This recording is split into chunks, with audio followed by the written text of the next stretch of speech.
The future of Africa is going to be written by us, the people. It's not going to be rewritten by a charity or a mainstream media narrative. We refuse to accept that. Let me tell you how a charity song is costing Africa billions of dollars annually. In 1984, a song was released titled "Do They Know It's Christmas?"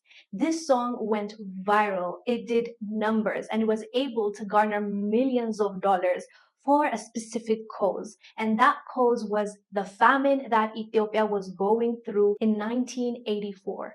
Bob Geldof co-wrote a song with Midge Ure titled "Do They Know It's Christmas?" and Band-Aid was launched. Even though this charity had good intentions, when they came together trying to send to these people that are in need, they created harmful stereotypes targeting Africans.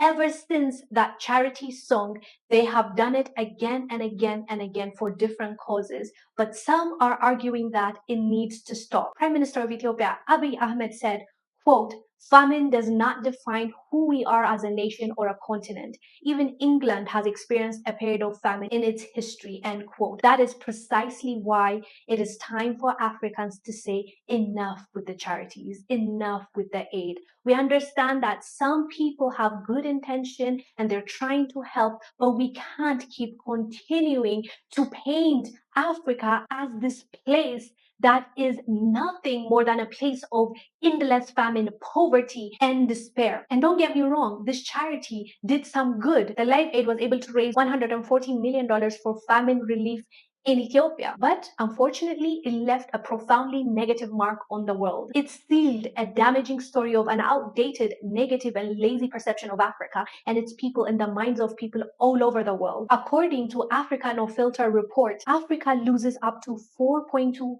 billion annually in interest payments on its loans due to stereotypical narratives that dominate global media coverage. And in this report, it showed that there is a clear connection between media sentiment and investor perception of risk, which is closely tied to sovereign credit risk. Negative media coverage increases a country's perceived risk, which leads to higher borrowing costs.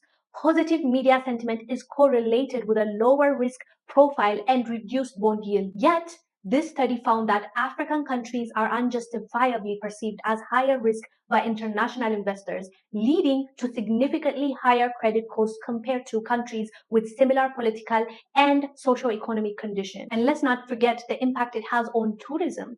African countries are rich with sites and animals and our mountains and deserts. We have so much to offer, but people don't travel to these countries, to African countries, because they're scared. The narrative that is being pushed on the mainstream media or with these charities is that we desperately need help and everyone is in despair. That is making us lose more money than any charity can bring in. Whatever they are collecting to send back to Africa is not worth the damage it's creating, the image, the false narrative that it's creating in people's minds. It's not just the outside world that is perceiving Africans and Africa in different light, but even us ourselves, the way we see ourselves is changing and is being impacted because of the same exact notion. It won't be a stretch to say Band-Aid has reduced the image of Africa to nothing more than a place of endless famine, poverty, and despair. Band-Aid, like many other Western humanitarian efforts,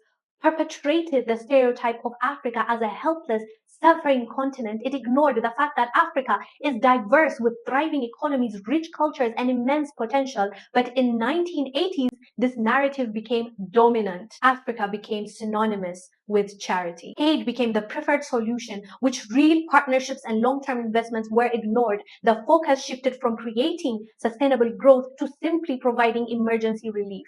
What Band-Aid overlooked was Africa's growing middle class, its expanding infrastructure and economic opportunities that were emerging. By framing Africa only as a place of crisis, the movement unintentionally reinforced the notion that Africa was incapable of developing without constant Western intervention. This hurt the continent's image.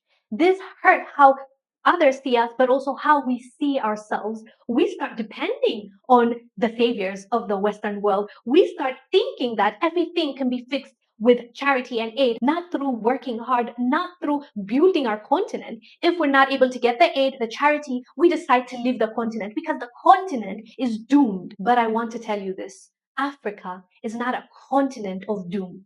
Africa is not a continent of charity. It's a continent of possibility. And it's time for the world to recognize it for what it truly is, a dynamic, diverse, and rapidly evolving force on the global stage. And the future of Africa is going to be written by us, the people. It's not going to be rewritten by a charity or a mainstream media narrative. We refuse to accept that. I'll end this by quoting a fellow Ethiopian. Dawit said, quote, "Do they know it's Christmas is funny? It is insulting. It was so untrue and so distorted. Ethiopia was a Christian country before England. We knew Christmas before your ancestors."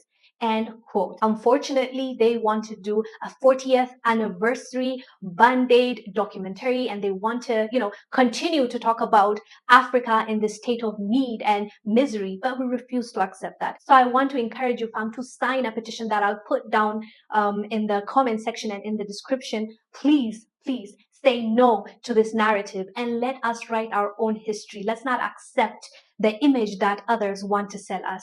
Anyways, fam, I am Wongel Zelalem. I'll see you on the next one. Stay blessed. Bye.